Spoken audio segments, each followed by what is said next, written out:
Hello friends, this is Mandeep Gadetharia.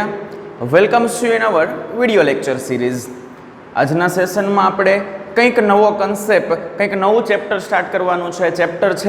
Chapter number 5 સમાંતર શ્રેણી. First of all basic concept ઉપર જઈએ તો આપણી સામે શબ્દ છે સમાંતર શ્રેણી. ચલો એમાં શ્રેણી એટલે શું એ સમજીએ પહેલા. તો શ્રેણી એટલે શું? તો કે શ્રેણી એટલે વન ટાઈપ ઓફ સિરીઝ. શ્રેણીનું ઇંગ્લિશ નામ શું થશે? સિરીઝ. અને સિરીઝનો મતલબ શું થાય? તો કે તમે કોઈ બી અંક ને તમે લાઈનમાં લખો છો ઓર તો કોઈ પણ પેટર્નમાં લખો છો તો એ પેટર્નમાં લખવાની જે પદ્ધતિ છે એને શ્રેણી કહેવાય. લાઈક હું તમારી સામે લાઈવ એક એક્ઝામ્પલ લઉં છું, 1 2 3 4 5 up to dash dash dash. તો આ એક પેટર્ન છે કે બધામાં એક એક ઉમેરો છે. તો આ જે પેટર્ન છે એને શ્રેણી કહેવાય. પછી હું એમ પણ કહી શકું 1 4 9 16 25 up to dash dash dash. આ પણ એક શ્રેણી છે. પણ આમાં શું પેટર્ન આવી? તો કે 1 નો વર્ગ પ્લસ 2 નો વર્ગ 3 નો વર્ગ 4 નો વર્ગ 5 નો વર્ગ અપ ટુ ઇન્ફાઇનાઇટ. તો આ એક પેટર્ન થઈ. પછી હું એમ પણ લખી શકું 1 8 27 64 125. એ શું છે? તો કે એ જે છે 1 નો ઘન 2 નો ઘન 3 નો ઘન 4 નો ઘન. પણ કોઈ બી નંબરને તમે કંઈક પેટર્ન વાઇઝ લખો છો તો એ પેટર્નને આપણે શ્રેણી કહેવાશે. હવે એમાં there are lots of type, ઘણી બધી પ્રકારની સિરીઝ આવે, ઘણી બધી પ્રકારની શ્રેણી આવશે. એમાંની એક શ્રેણી વિશે આજે આપણે શીખવાનું છે અને એ છે સમાંતર શ્રેણી. લાઈક મેં તમને કીધું કે ઘણા બધા પ્રકારની શ્રેણી આવે તો એમાં સમાંતર શ્રેણી, પછી સમગુણોત્તર શ્રેણી પણ આવી શકે, ત્રિકોણીય સંખ્યાની શ્રેણી પણ આવી શકે, ફિબોનાકી શ્રેણી પણ આવી શકે. ઘણી બધી શ્રેણીઓ છે. પણ આટલી શ્રેણીઓ વિશે તમે 10માં કે ઇન ફ્યુચર કંઈક ને કંઈક શીખશો આ શ્રેણીઓ વિશે. લાઈક તમે 11 12માં જાશો એટલે સમગુણોત્તર આવશે, એના વિશે ત્યારે આપણને ડિટેલમાં સમજાવવામાં આવશે. પણ ધોરણ 10માં આપણે સમજવાનું છે, ડિટેલમાં સમજવાનું છે સમાંતર શ્રેણી વિશે. તો શ્રેણી એટલે શું એ વસ્તુ આઈ થિંક શું આપણને સમજાઈ ગઈ હશે કે કોઈ પણ નંબરને તમે કંઈક પેટર્નમાં લખો છો એને કહેવાશે શ્રેણી. હવે એમાંથી કોઈ એક સ્પેસિફિક પેટર્ન એ આપણે શીખવાની છે અને એ પેટર્નનું નામ આપણે કહી શકાય સમાંતર હોવી જોઈએ. તો સમાંતર એટલે શું થાય? આપણી પાસે એક શબ્દ છે સમાંતર. તો મેથેમેટિક્સમાં સમાંતર શબ્દનો મતલબ આપણે શીખી ગયા છીએ કે એક જ લાઈનમાં હાલતું હોય, પણ એ ભૂમિતિ માટે સમાંતર છે.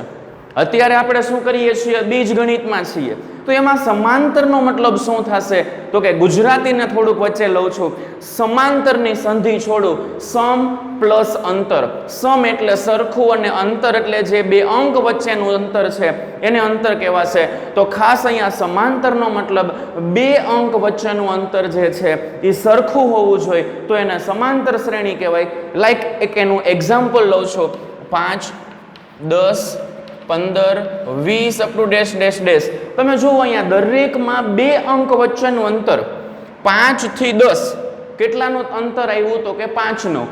10 થી 15 કેટલાનું અંતર આવ્યું? 5 નું. 15 થી 20 કેટલાનું અંતર આવ્યું? 5 નું. તો શ્રેણીની અંદર જે બે અંક આપેલા છે, જેને હું હવે પદ બોલીશ, જે બે પદ આપેલા છે એ બે પદ વચ્ચેનું અંતર સમાન હોય તો એવી શ્રેણીને સમાંતર શ્રેણી કહેવાય. અને આપણે સમાંતર શ્રેણી વિશે જ આખા ચેપ્ટરમાં જોવાનું છે. તો આ વાત હતી બેઝની. સમાંતર એટલે બે પદ વચ્ચેનું અંતર સરખું થતું હોય અને શ્રેણી એટલે સિરીઝ. તો કે એવી સિરીઝ લખવાની કે જેમાં દરેક બે પદ વચ્ચે અંતર સમાન થતું હોય એને કહેવાય સમાંતર શ્રેણી. એક્ઝામની દ્રષ્ટિએ વાત કરું તો 4 માર્ક્સનું ચેપ્ટર છે. 1 માર્ક્સનો એક હેતુલક્ષી બોર્ડમાં પૂછાઈ શકે અને 3 માર્ક્સનો એક સમ પૂછાવાના ચાન્સીસ છે. ચેપ્ટરમાં મેઇનલી બે કન્સેપ્ટ આપણે જોવાના છે. એક કન્સેપ્ટ છે n મૂ પદ શોધવાનો અને એક કન્સેપ્ટ છે n પદોનો સરવાળો શોધવાનો. આ વસ્તુ આપણા માટે નવી છે. ધોરણ 9 કે ધોરણ 8 કે ધોરણ 7 એની અંદર આપણે સમાંતર શ્રેણી શીખીને આવ્યા નથી. તો ખાસ સમજજો, બહુ સહેલું ચેપ્ટર છે, સ્કોરિંગ ચેપ્ટર છે. કારણ કે બે જ વસ્તુ, બે જ કન્સેપ્ટ છે, તો એ બે કન્સેપ્ટના તમારે 3 સૂત્ર આવશે. એ 3 સૂત્ર અને બેઝિક કન્સેપ્ટ ક્લિયર હોય એટલે 100% તમે 3 માર્ક્સનો સમ અને એક હેતુલક્ષી એટલે 4 માંથી 4 માર્ક્સ આ ચેપ્ટરમાં રોકડા મેળવી શકો. ઓકે, તો બેઝિક વાત આપણે કરી ગયા કે સમાંતર શ્રેણી એટલે શું. તો એ સમાંતર શ્રેણીના કેટલાક ઉદાહરણ ચેપ્ટરના, હજી ઘણી બધી થિયરિકલ કન્સેપ્ટ બાકી છે. લાઈક હમણાં જ મેં તમને કીધું, પહેલો કન્સેપ્ટ એનમું પદ, બીજો કન્સેપ્ટ એન પદોનો સરવાળો. પણ એ બધા જ કન્સેપ્ટ સમજતા પહેલા આપણે શ્રેણીને ઓળખતા શીખી જાય. શ્રેણીને ઓળખતા શીખશું તો જ પછી આપણને એનમું પદ શું છે, એન પદોનો સરવાળો શું છે એ સમજાશે. તો આપણે શ્રેણીને ઓળખીએ કે પહેલા તો ચેક કરવાનું કે આપણને જે શ્રેણી આપી છે એ સમાંતર છે કે નહીં. તો એ ચેક કઈ રીતે થશે? તો હમણાં જ મેં તમને કીધું, એ ચેક કરવાનું એકમાત્ર રસ્તો કહી શકાય કે એકમાત્ર રસ્તો કે તમારે તફાવત ચેક કરતો જવાનો. જો અહીંયા હું શબ્દ બોલું છું તફાવત, તમે અંતર પણ બોલી શકો છો. અહીંયા કેમ 5 અને 10 વચ્ચેનું અંતર 5 છે, 10 અને 15 વચ્ચેનું અંતર 5 છે. તો દરેક બે પદ વચ્ચેનું અંતર જો છેલ્લે સુધી સમાન હોય તો આપેલી શ્રેણી સમાંતર છે એમ કહેવાય. તો ખાસ યાદ રાખજો, કોઈ પણ શ્રેણી ઓર તો આપણને જે ક્વેશ્ચનમાં આપેલી છે એ શ્રેણી સમાંતર ક્યારે હોય તો કે એના વચ્ચેનો તફાવત, બે પદ વચ્ચેનો તફાવત છે એ સમાન હશે ત્યારે જ આપેલી શ્રેણી સમાંતર થાય. અને એ તફાવત માટે પણ હજુ બીજા એમ શબ્દો કહી શકાય કે એ તફાવત જે છે એ કાં તો પ્લસ હોઈ શકે, કાં તો માઇનસ હોઈ શકે, કાં તો શૂન્ય પણ હોઈ શકે. તફાવત ધન હોઈ શકે, તફાવત ઋણ હોઈ શકે અને તફાવત શૂન્ય પણ હોઈ શકે. આ વસ્તુ પણ ખાસ યાદ રાખશું. અને આપણે તફાવત મેળવશું કઈ રીતે, તો એના માટેનો પહેલા એક કન્સેપ્ટ સમજાવું છું તમને કે આ જો આ જે છે એને હું સાદી ભાષામાં શું કહું? પ્રથમ પદ. શું કહેવાશે આને? પ્રથમ પદ. ઓર તો એને મેથેમેટિકલ લેંગ્વેજમાં A1 કહેવાય. શું કહેવાય? A1. બીજું એનું નામ આપણે T1 પણ કહી શકીએ. જૂના સિલેબસમાં T1 ટર્મ ઓફ ફર્સ્ટ ઓર તો ફર્સ્ટ ટર્મ એવું નામ આપતા હતા. જે એનસીઆરટી નો સિલેબસ છે ત્યાં શું નામ આપેલું છે? A. એટલે મેં અહીંયા A લીધેલું છે. પ્રથમ પદ એને A1. તો આ જે છે એ બીજું પદ, તો એને આપણે શું કહેશું? A2. આ જે છે એ ત્રીજું પદ, તો આને આપણે શું નામ આપશું? A3. તો ખાસ જોજો મિત્રો, આ A1, આ A2, આ A3, તો આપણે એમ કીધું કે સમાંતર શ્રેણી છે કે નહીં. કેમ ચેક કરવાનું? તો એને ચેક કરવા માટેનું એક સૂત્ર આપું છું. આપણે એમ કીધું તો તફાવત. તો અહીંયા તફાવત માટે એક શબ્દ યાદ રાખજો, D. તફાવત માટે કયો શબ્દ યાદ રાખશું? D. અંતર, ઓર તો અંતર બી કહી શકાય. અંતર માટેનો શબ્દ છે D. કઈ રીતે મેળવવાનું? તો કે બીજા પદમાંથી પેલું પદ બાદ કરવાનું. સાર્વત્રિક સૂત્ર છે, બીજામાંથી પહેલું પદ બાદ કરવાનું. ઓર તો તમે એમ પણ લખી શકો છો ત્રીજામાંથી બીજું બાદ કરવાનું. એમ પણ લખી શકો છો ચોથામાંથી ત્રીજું બાદ કરવાનું. સમજાય છે શું કહું છું? એ કે તફાવત મેળવવા માટે શું આવશે? તો કે બીજા પદમાંથી પહેલું પદ બાદ કરો. ચેક કરો, આપણે 5 નો તફાવત આવ્યો તો અહીંયા 10 માંથી 5 જાય તો 5 વધે છે, યસ. 15 માંથી 10 જાય 5 વધે છે, યસ. 20 માંથી 15 જાય 5 વધે છે, યસ. તો અહીંયા તમે જુઓ 5 નો તફાવત આપણને મળતો જાય છે. એ જ વસ્તુ ચેપ્ટરની શરૂઆતમાં મેં કીધી હતી કે જુઓ 5 અને 10, 5 માં કેટલા ઉમેરો તો કે 10 થાય. તો કે 5 માં 5 ઉમેરા 10 થયા, 10 માં 5 ઉમેરા 15 થયા, 15 માં 5 ઉમેરા 20 થયા.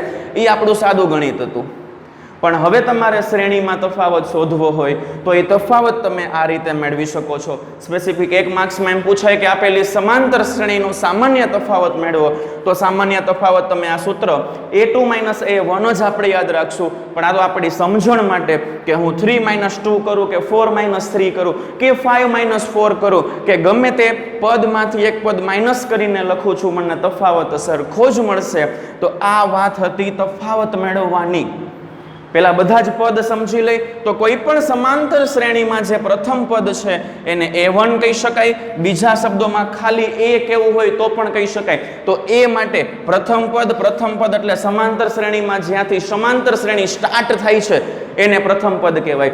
પછી બે પદ વચ્ચેનો તફાવત આપણે લીધો એને શું કહેવાશે? D કહેવાશે. હવે થોડાક આપણે આગળ જોઈએ તો આ સમાંતર શ્રેણીમાં જો અમે અહીંયા ડેશ ડેશ ડેશ કરેલું છે, તો જે ડેશ ડેશ ડેશ કરેલી સમાંતર શ્રેણી છે એને અનંત સમાંતર શ્રેણી કહેવાશે. એમ જોઈએ તો મેઇનલી બે પ્રકારની હોય, શાંત અને અશાંત. શાંતનો મતલબ શું? તો કે સમાંતર શ્રેણી ક્યાંક સ્ટોપ થઈ જતી હોય. લાઈક તમારી સામે ઉદાહરણ આપો કે 5, 10, 15, 20, 25 લાઈક અહીંયા 40 શ્રેણી ઊભી રહી ગઈ છે તો એને શાંત સમાંતર શ્રેણી કહેવાય. અને સપોઝ અહીંયા મેં 40 ન લખ્યા હોત અને ડેશ ડેશ ડેશ જવા દીધું હોત તો એને અનંત ઓર તો અશાંત સમાંતર શ્રેણી કહેવાય. એટલે એક ક્વેશ્ચન અહીંયા એ પણ બની જાય કે સમાંતર શ્રેણીના પ્રકાર જણાવો. તો સમાંતર શ્રેણીના મુખ્ય બે જ પ્રકાર છે, એક શાંત અને એક અનંત ઓર તો અશાંત ભી કહી શકાય. કે એક ની અંદર શું થશે કે એમાં તમને ફિક્સ શ્રેણી મળી જશે, અંતિમ પદ આપી દીધેલું હશે, ઓર એક શ્રેણી હશે જેમાં અંતિમ પદ આપેલું હશે નહીં. તો આ વસ્તુ ખાસ યાદ રાખજો. ચલો હજુ કંઈક વધારાના પદ આપણે સમજવાની ટ્રાય કરીએ. તો આપણે એમ કીધું કે આ 5, આ 10, આ 15, આ પ્રથમ પદ, આ બીજું પદ, આ ત્રીજું પદ, આ ચોથું પદ, આમ આગળ જતા 5મું આવશે, 6ઠું આવશે, 7મું આવશે, અનંત સુધી જાઉં છું. તો અનંત સુધી જતા છેલ્લું પદ શું આવશે આપણને ખબર છે? નથી ખબર. તો ધારો કે હું એમ સમજું છું કે છેલ્લું પદ શું હશે n.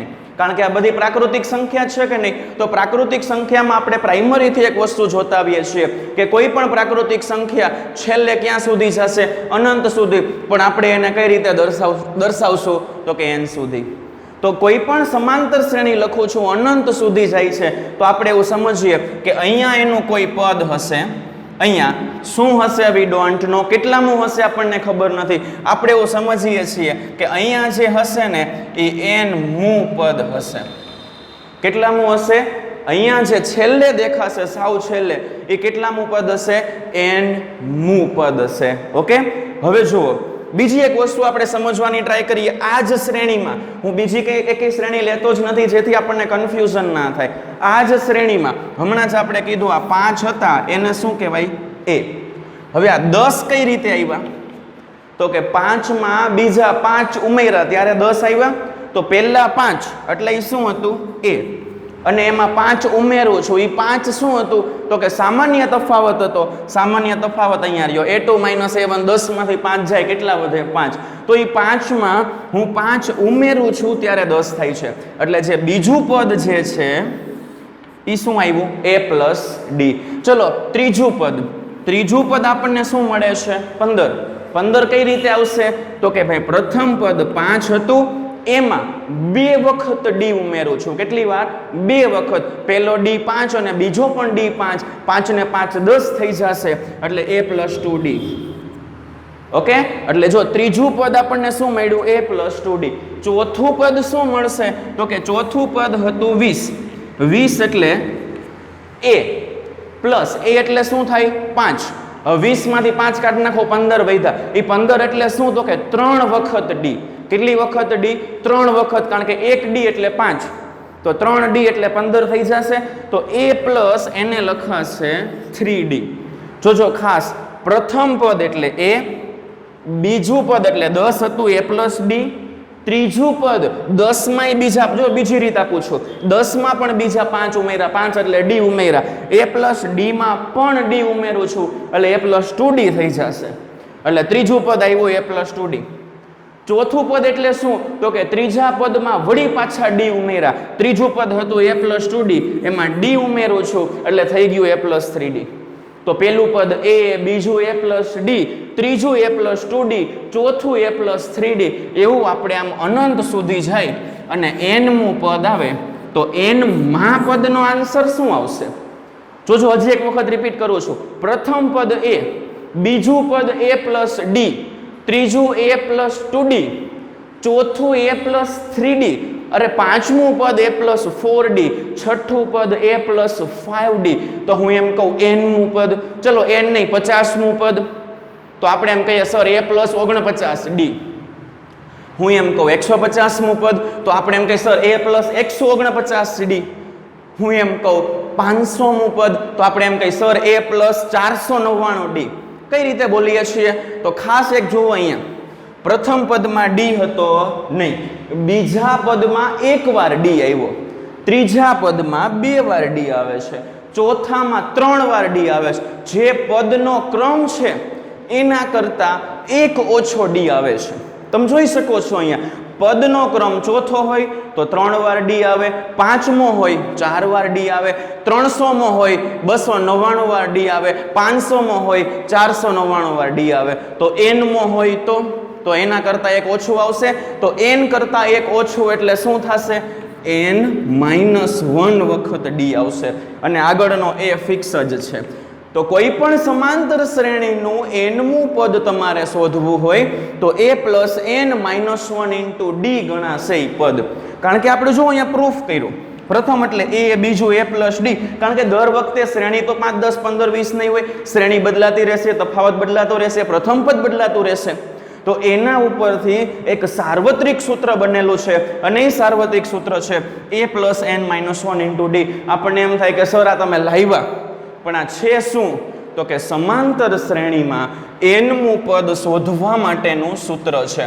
સમાંતર શ્રેણીમાં nમું પદ શોધવા માટે જે સૂત્ર છે એ કયું છે? nમું પદ. એના માટેનો શબ્દ an છે. એ કઈ રીતે આવ્યો એની પણ ચર્ચા કરી દઉં. જુઓ અહીંયા a1, a2, a3, a4, a5, a6 up to nમું પદ હોય તો એને શું કહેવાશે? an. તો આપણે સમાંતર શ્રેણીમાં nમું પદ શોધવાનું છે તો અહીંયા an આવ્યું અને an નું આપણે એક સૂત્ર સાબિત કર્યું. એ સૂત્ર છે a + n-1 × d. તો મેં તમને હમણાં જ કીધું બે કન્સેપ્ટ આપણે સમજવાના છે. તો એ બે કન્સેપ્ટમાંનો પહેલો કન્સેપ્ટ nમું પદ અને nમું પદ એટલે તમારી સામે છે સૂત્ર an = a + n-1 × d. એની અંદર પણ આપણે બધા પદને જો ઓળખીએ તો અહીંયા a એટલે પ્રથમ પદ થશે, પછી અંદર સ્મોલ n છે, n એટલે પદની સંખ્યા થાય કે તમારી શ્રેણીમાં કેટલા પદ આપેલા છે. અહીંયા d છે એટલે સામાન્ય તફાવત થશે. સામાન્ય તફાવતનું હમણાં જ આપણે એક સૂત્ર જોઈ ગયા કે હંમેશા બીજામાંથી જ પહેલું બાદ કરવાનું, પહેલામાંથી બીજું બાદ કરશો તો આપણો સામાન્ય તફાવત જે છે એ ખોટો મળશે. એટલે ખાસ યાદ રાખજો, બીજામાંથી જ પહેલું બાદ કરજો ત્યારે સામાન્ય તફાવત મળશે. અને જે મેઇન હતું an, એને ગુજરાતીમાં nમું પદ કહેવાય. ઓર તો આપણી ભાષામાં કેવું હોય તો કહી શકાય, જો સૌથી છેલ્લે છે, સૌથી છેલ્લે છે એટલે એનું બીજું નામ છેલ્લું પદ પણ કહી શકાય. બરોબર? તો ખાસ યાદ રાખજો, સમાંતર શ્રેણી કઈ રીતે આઈડેન્ટિફાઈ કરશો તો કે એમાં તફાવત સરખો હોય. a2 - a1, a3 - a2, a4 - a3 જો તફાવત સરખો થતો જતો હોય તો આપેલી શ્રેણી સમાંતર છે.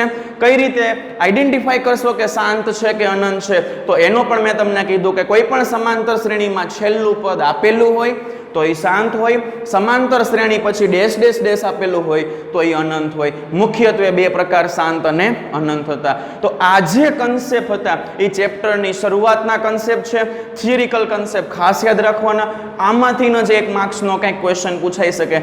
હજુ એક કન્સેપ્ટ આપણે સમજવાનો છે n પદોના સરવાળાનો, પણ એ કન્સેપ્ટ આપણે જે આ nમું પદ શોધવાના સમ જોઈ જાશું, સમાંતર શ્રેણી ઓળખતા શીખી જાશું, સમાંતર શ્રેણી બનાવતા શીખી જાશું, પછી લેશું. અત્યારે આપણે ખાલી આ વસ્તુ જોવાની છે. તમને સમાંતર શ્રેણી બનાવવાનું કે તો પણ આપણને ઈઝી છે બનાવવા, એમાં કાંઈ નથી. આ યાદ રાખવાનું, પહેલા શું આવે a, પછી બધામાં d ઉમેરતો જવાનો. a આવ્યો પછી a + d મળી ગયું, પછી a + d એટલે એ બીજું પદ હોય, એમાં વળી પાછો d ઉમેરો. જો હું બોલું છું ઉમેરો એટલે d ઉમેરવાનો એટલે ત્રીજું પદ મળશે, વળી પાછો d ઉમેરો ચોથું પદ મળશે. એ પ્રમાણે આપણને સમાંતર શ્રેણીના જેટલા બી પદ પૂછ્યા છે એ પદ આપણે ઇઝીલી મેળવી શકીએ. આઈ હોપ આ વસ્તુ સમજાણી હશે.